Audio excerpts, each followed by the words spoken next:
Olá, pessoal! Como vocês estão? Vocês estão bem?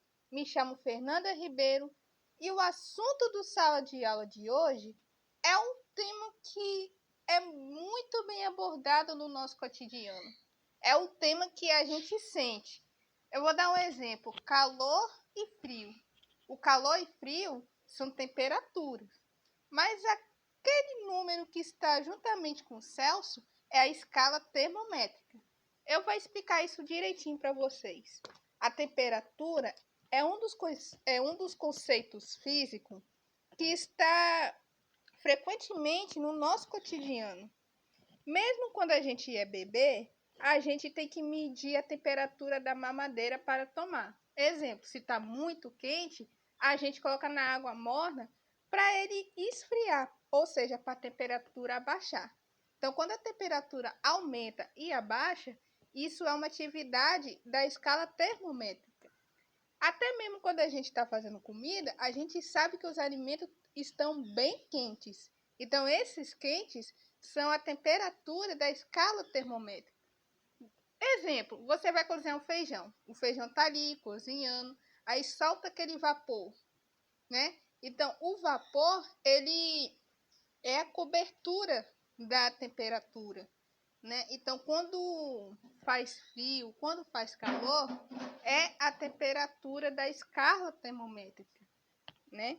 Então, conseguimos expressar um dos primeiros estágios de nossa comunicação.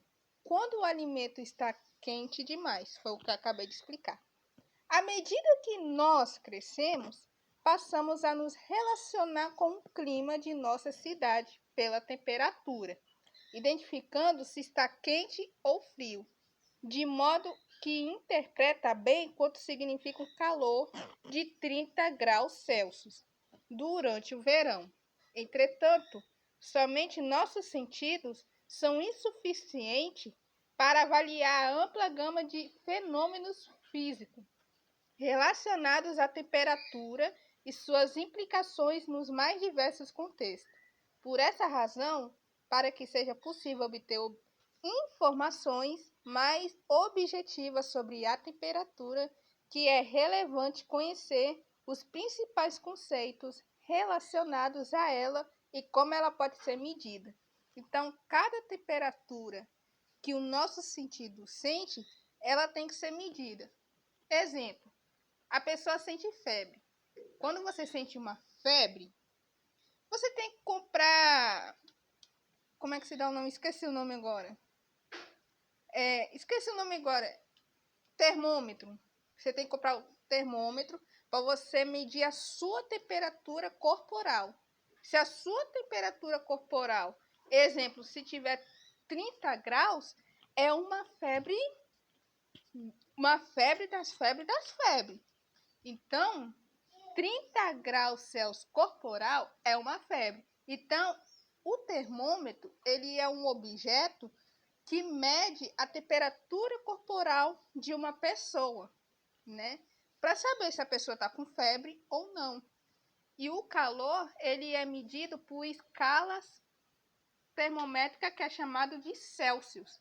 Então, quando a previsão do tempo hoje a temperatura vai ser de 25 graus Celsius. Esse 25 graus Celsius é a medição da escala termométrica que vem da temperatura. Então, hoje, o nosso tema é sobre as temperaturas do nosso cotidiano. São fenômenos que a gente sente no nosso dia a dia que é super normal. Se você gostou desse vídeo, não esqueça de curtir, comentar e compartilhar. Até o próximo vídeo.